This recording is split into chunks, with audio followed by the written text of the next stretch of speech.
అందరికీ నమస్కారం. గాయత్రక్క హోమ్కి స్వాగతం. ఈరోజు వీడియోలో వారాహీదేవి అమ్మవారి యొక్క గుప్త నవరాత్రులు 2024 సంవత్సరంలో జూలై 6 నుండి 15వ తేదీ వరకు ఉన్నాయి. ఈ వారాహీదేవి గుప్త నవరాత్రుల పూజా విధానం మొత్తం వచ్చే వీడియోలో మీతో షేర్ చేసుకోబోతున్నాను. అలాగే ఈ వారాహీదేవి గుప్త నవరాత్రులు పూజ చేసుకోవటానికి చాలామందికి చాలా సందేహాలు అనేవి ఉంటూ ఉంటాయి. ఈరోజు ఈ వారాహీదేవి అమ్మవారి యొక్క పూజ ఏ టైంలో చేసుకోవాలి, గర్భిణీ స్త్రీలు ఈ పూజ చేయవచ్చా, ఉద్యాపనం ఎప్పుడు చెప్పుకోవాలి, కలసం అఖండ దీపం ఆనవాయితీ లేని వాళ్ళు ఏ విధంగా పూజ చేసుకోవాలి, వారాహి అమ్మవారి యొక్క పటం లేనివారు ఏ పటం పెట్టి పూజ అనేది నిర్వహించుకోవచ్చు అనేది మిగిలిన అన్ని సందేహాల గురించి ఈరోజు వీడియోలో మీతో షేర్ చేసుకోబోతున్నాను. వీడియోని ఎక్కడ స్కిప్ చేయకుండా చూడండి, అలా అయితేనే మీకు డీటెయిల్గా అర్థమవుతుంది. మనం దేవీ నవరాత్రులు పూజ చేస్తే ఎంతటి ఫలితం వస్తుందో ఈ వారాహి అమ్మవారి యొక్క గుప్త నవరాత్రులు చేసినా కూడా అంతే పుణ్యం వస్తుంది. అయితే వారాహి అమ్మవారి యొక్క పూజ చేయటం వలన కలిగే ప్రయోజనాలు ఏమిటి, అసలు వారాహీదేవి అమ్మవారు ఎవరు అనే సందేహం మనలో చాలామందికి ఉంటుంది. వారాహి అమ్మవారు సాక్షాత్తు లలితాదేవి అమ్మవారికి సైన్యాధ్యక్షురాలుగా మనకి ఎడమవైపు దర్శనమిస్తారు. ఈ అమ్మవారిని అంటే వారాహీదేవి అమ్మవారిని పూజించటం వల్ల తీవ్రమైనటువంటి కష్టాల్లో ఎవరైతే ఉంటారో ఆ కష్టాలన్నిటి నుండి అమ్మవారు గట్టెక్కిస్తారండి. ఆరోగ్య సమస్యలు ఉన్నా, అప్పుల బాధలున్నా, ఆర్థిక ఇబ్బందులున్నా, భూ సమస్యలు ఉన్నా, శత్రు బాధలున్నా, అలాగే చాలా వరకు లావాదేవీలు కోర్టులో పెండింగ్ ఉన్న ఇలాంటి అన్ని సమస్యలకి ఈ అమ్మ పరిష్కారం చూపుతారు. అలాగే ముఖ్యంగా ఎవరైనా పిల్లలు లేకుండా సంతానం లేకుండా బాధపడుతున్నారు అనుకున్న వారు ఈ తల్లిని నమ్మకంతో ఆరాధించండి, ఖచ్చితంగా మీకు ఫలితం కనిపిస్తుంది. అయితే రెండవ సందేహం ఏంటి అంటే నవరాత్రుల 9 రోజులు కూడా మనం అమ్మవారికి పూజ చేయాలా అనే సందేహం అయితే వస్తూ ఉంటుంది. మీకు వీలయింది అనుకుంటే ఈ నవరాత్రుల్లో 9 రోజులు కూడా అమ్మవారిని పూజించండి. ఒకవేళ వీలు పడలేదు అనుకుంటే చివరి 5 రోజులు అమ్మవారిని పూజించడానికి ప్రయత్నించండి. లేదు అంటే 9 రోజుల్లో కేవలం ఒక్క రోజైనా కూడా అమ్మవారిని ఆరాధించడానికి ప్రయత్నించండి. ఆ ఒక్కరోజు మీరు అష్టమి తిథి కానీ లేదంటే పంచమి తిథిలో పూజ అనేది నిర్వహించుకోవటానికి చూడండి. ఎందుకంటే వారాహి అమ్మవారి యొక్క పూజల్లో అష్టమి లేదంటే పంచమి పూజలకి చాలా విశేషమైనటువంటి ఫలితం అనేది ఉంటుంది. అలాగే వారాహి అమ్మవారి పూజ ఉదయం చేయాలా, మధ్యాహ్నం చేయాలా, సాయంత్రం చేయాలా, ఎప్పుడు చేయాలి అనే డౌట్ కూడా వస్తుంది. అయితే అమ్మవారికి పూజ బ్రహ్మ ముహూర్తంలో పూజ చేసుకున్నా, లేదు అంటే సూర్యాస్తమయం అయిన తరువాత పూజ చేసుకున్నా చాలా మంచిది. అంటే బ్రహ్మముహూర్తం అంటే మనం 3:30 నుండి 5:30 లోపు పూజ అనేది నిర్వహించుకోవచ్చు తెల్లవారుజామున. లేదు అంటే సాయంత్రం వేళలో 6 గంటల నుండి 7:30 ప్రాంతంలో అమ్మవారికి పూజ అనేది నిర్వహించుకోవచ్చు. మధ్యలో పూజ కూడా చేసుకోవచ్చండి. అంటే మీకు బ్రహ్మముహూర్తంలో కానీ సాయం సంధ్యా వేళలో కానీ అంటే సూర్యాస్తమయం దాటిన తరువాత కానీ పూజ నిర్వహించుకోవటం వీలు లేదనుకున్న వారు ఎప్పుడైనా కూడా మీరు ఉదయం సాయంత్రం వేళలో ఎప్పుడైనా పూజ అనేది చేసుకోవచ్చు. కానీ బ్రహ్మముహూర్తంలో లేదా సూర్యాస్తమయం అయిన తరువాత కానీ పూజను నిర్వహించుకోండి. అలాగే ఈ గుప్త నవరాత్రుల్లో కలసం అఖండ దీపం ఆనవాయితీ లేనివారు పూజ ఎలా చేయాలి అనే డౌట్ కూడా వస్తూ ఉంటుంది. కలసం అఖండ దీపం ఆనవాయితీ లేనివారు ఈ కలసం అఖండ దీపం పెట్టుకోకుండా నార్మల్గా కూడా పూజ అనేది చేసుకోవచ్చు. ఒకవేళ మీకు ఆనవాయితీ ఉంది అనుకుంటే కలసం అఖండ దీపం పెట్టడానికి కొన్ని నియమాలు అనేవి పాటించాలి. అవి నేను నెక్స్ట్ వీడియోలో మీతో షేర్ చేస్తాను.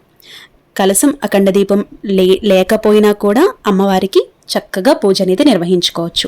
అలాగే గణపతికి రోజు పూజ చేయాలా అనే డౌట్ కూడా వస్తూ ఉంటుంది. అలా ఏం లేదండి. మొదటి రోజు మీరు గణపతికి పూజ చేసుకుంటే అంటే ఆఖరి రోజు వరకు అదే గణపతిని పసుపు గణపతి నుంచి పూజ అనేది నిర్వహించుకోవచ్చు.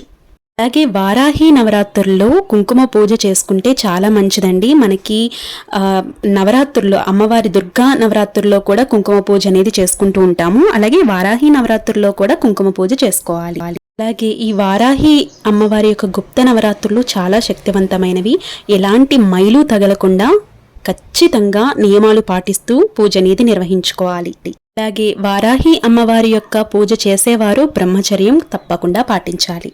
అలాగే అమ్మవారి యొక్క పూజ చేసినప్పుడు మాంసాహారం అస్సలు తీసుకోకూడదు.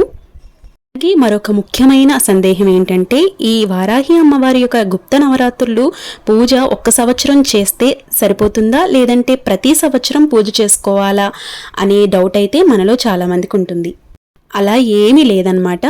ఒక సంవత్సరం చేసుకున్న తర్వాత మరొక సంవత్సరం మీకు కుదిరితే చేయవచ్చు, లేదు అంటే అమ్మవారికి మనసులో నమస్కారం అనేది తెలియజేసుకోవచ్చు. అలాగే వారాహి అమ్మవారి యొక్క ఫోటో లేకపోతే అమ్మవారి ఫోటో, ఏ అమ్మవారి ఫోటో పెట్టుకోవాలి, తప్పకుండా వారాహి అమ్మవారి యొక్క ఫోటో పెట్టుకోవాలా అనే డౌట్ కూడా మనలో చాలా మందికి ఉంటుంది. వారాహి అమ్మవారి ఫోటో గనుక మనకి దొరకలేదు అనుకుంటే దుర్గా అమ్మవారి ఫోటో కానీ, లలిత అమ్మవారి ఫోటో కానీ, లక్ష్మీ అమ్మవారి ఫోటో కానీ, లేదు అంటే సరస్వతి అమ్మవారి ఫోటో కానీ ఎవరివన్నా పెట్టుకొని అమ్మవారి వారాహి దేవి అమ్మవారిగా భావించి పూజ అనేది నిర్వహించుకోవచ్చు. అలాగే గుప్త నవరాత్రుల్లో గర్భిణీ స్త్రీలు పూజ చేసుకోవచ్చు అనే డౌట్ అయితే ఉంటుంది. అయితే 4వ నెల వరకు గర్భిణీ స్త్రీలు పూజ చేసుకోవచ్చు, కానీ 5వ నెల నుండి గర్భిణీ స్త్రీలు పూజ చేయకూడదు. పూజ చేయటం వీలు కాని వారు, గర్భిణీ స్త్రీలు పూజ చేయటం వీలు కాని వారు అమ్మవారి యొక్క సహస్రనామాలు కానీ, లేదంటే అమ్మవారి యొక్క పారాయణం కానీ చేస్తే చాలా మంచిదండి. మీ ప్రసవ సమయంలో ఎంతో మేలు అనేది జరుగుతుంది. కాబట్టి గర్భిణీ స్త్రీలు వారాహిదేవి అమ్మవారి యొక్క శ్లోకాలు చదువుకుంటూ అమ్మవారి ముందు కూర్చొని ధ్యానం అనేది చేసుకోండి. అలాగే వారాహి అమ్మవారి పూజల్లో 2024 సంవత్సరంలో ఉద్యాపనం ఎప్పుడు చేయాలి అనే డౌట్ ఉంటుంది. జూలై 15వ తారీఖున సోమవారం నాడు 9వ రోజు అనేది ఉంది. ఈ 9వ రోజున అంటే 15వ తారీఖున 9వ రోజున సాయంత్రం వేళలో సూర్యాస్తమం అయిన తరువాత అమ్మవారికి పూజ నిర్వహించుకుని మీ శక్తి కొలది తాంబూలాన్ని ఇచ్చి మీరు ఉద్యాపనం అనేది చెప్పుకోవాలి. వారాహి నవరాత్రుల్లో గుప్త నవరాత్రులు అని ఎందుకు పిలుస్తారు అంటే, గుప్తం అంటే ఎవ్వరికి తెలియపరచకుండా చెప్పకుండా చేసుకునేటటువంటి నవరాత్రులు. అలాగే ఈ వారాహి నవరాత్రుల అమ్మవారి యొక్క ఈ నవరాత్రుల పూజలు మేము చేస్తున్నామని ఎవ్వరికీ కూడా చెప్పుకోకూడదు. ఇలా చెప్పి చేసినట్లయితే మీ సంకల్పం ఏదైతే ఉంటుందో అది నెరవేరదండి, పూజకి ఫలితం ఉండదు. ఎవ్వరికి చెప్పకుండా మీ మనసులో మీ కోరికను సంకల్పించుకొని అమ్మవారిని స్తుతించుకొని అమ్మవారి పూజలు మొదలు పెట్టుకోండి. అలాగే ఈ వారాహి నవరాత్రి పూజను ఎవరైనా చేసుకోవచ్చు, అంటే పురుషులు కానీ స్త్రీలు కానీ ఎవరైనా పూజ అనేది నిర్వహించుకోవచ్చు. అలాగే అమ్మవారి పూజలో షోడశోపచార మంత్రాలు తెలియని వారు పూజ ఎలా చేయాలి అనే డౌట్ కూడా వస్తుంది. అమ్మవారి యొక్క మంత్రాలు అలాగే శ్లోకాలు తెలియకపోయినా పర్వాలేదండి. అమ్మవారిని మనసులో సంకల్పించుకొని మనం ఎలాంటి కల్మషం లేకుండా అమ్మవారికి చక్కగా పూజ నిర్వహించుకుంటే సరిపోతుందండి. అమ్మవారి వరకు మన పూజ చేరుతుంది. ఎలాంటి అట్టహాసం లేకుండా, ఎలాంటి ఆడంబరాలు లేకుండా అమ్మవారికి చక్కగా పూజ నిర్వహించుకోండి. మీరు తలపెట్టే ఏ కార్యక్రమమైనా దిగ్విజయంగా పూర్తవుతుంది, కానీ నియమాలు మాత్రం పాటించాలి. అలాగే పూజ అయ్యాక కలశంలో వస్తువుల్ని ఏం చేయాలక్క అని కూడా అడుగుతారు. అయితే కలశంలో వస్తువుల్ని ఏదైనా పచ్చని చెట్టుకి వేయండి. అలాగే కొన్ని కాయిన్స్ కానీ లేదంటే పసుపు కొమ్ములు కానీ ఇలాంటివి వేశారు అనుకుంటే ఆ పసుపు కొమ్ములు కానీ కాయిన్స్ని కానీ ఇవన్నీ కూడా మూట కట్టుకొని మీకు చక్కగా పూజా మండపంలో అంటే పూజా మందిరంలో ఒక మూలన పెట్టుకోవచ్చు, లేదంటే బీరువాలో కూడా పెట్టుకోవచ్చు. అలాగే కలశం కింద వేసినటువంటి బియ్యాన్ని మీరు నైవేద్యంగా వేసుకోవచ్చు, లేదంటే పక్షులకి లేదంటే గోవులకి కూడా తినిపించవచ్చు. ఈ కలశం మీద పెట్టినటువంటి కొబ్బరికాయని మీరు నైవేద్యంగా ఉపయోగించుకోవచ్చు, లేదు అంటే అది కూడా పచ్చని చెట్టుకి వేయవచ్చు అన్నమాట. చూసారు కదండి, వారాహిదేవి అమ్మవారి యొక్క పూజలో వచ్చే సందేహాల గురించి పూర్తి వివరణ అనేది ఇచ్చానని అనుకుంటున్నాను. ఈ వీడియో నచ్చిందంటే లైక్ చేయండి, మీ ఫ్రెండ్స్ అండ్ ఫ్యామిలీ మెంబర్స్కి తప్పకుండా షేర్ చేయండి. అలాగే మన ఛానల్ని సబ్స్క్రైబ్ చేసుకోండి. మన కష్టాలని, మనకి ఉన్నటువంటి తీవ్రమైనటువంటి ఇబ్బందులని తొలగించడానికి అమ్మ మళ్ళీ వస్తుంది. కాబట్టి ప్రతి ఒక్కరూ నమ్మకంతో అమ్మవారికి పూజ అనేది నిర్వహించుకోండి. మీకున్నటువంటి సంకల్పం తప్పకుండా నెరవేరుతుంది. రేపటి ఒక బ్యూటిఫుల్ వీడియోతో మళ్ళీ మీ ముందుకు వస్తాను. మీకు ఏదైనా సందేహం ఉంటే కామెంట్ సెక్షన్లో అడగండి, తప్పకుండా మీతో షేర్ చేస్తాను.